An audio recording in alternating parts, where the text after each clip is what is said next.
Bé,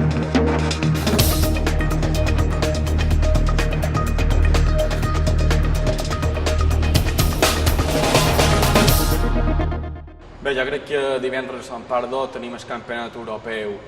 2009 d'aprenents, de joves de tota Europa, de 12 països concretament, que s'han classificat per aquest europeu,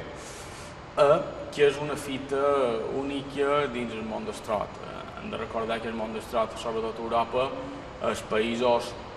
més importants són França, Itàlia, Suècia, i jo crec que per Espanya, i concretament per Balears i Mallorca, organitzar una fita de tan magnitud és molt important. A més, hem de tenir en compte que el que representa Espanya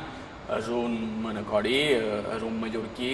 que a més parteix amb moltes possibilitats de poder guanyar aquest europeu.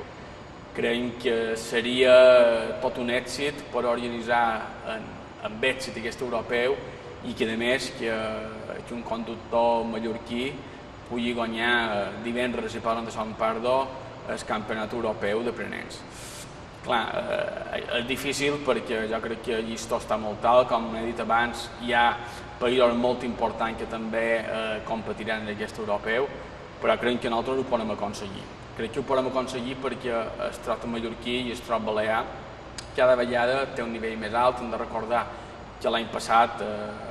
vàrem assolir el Campionat Europeu d'amateurs i nosaltres creiem que enguany està dins les nostres possibilitats per assumir aquest Campionat Europeu d'aprenents, de joves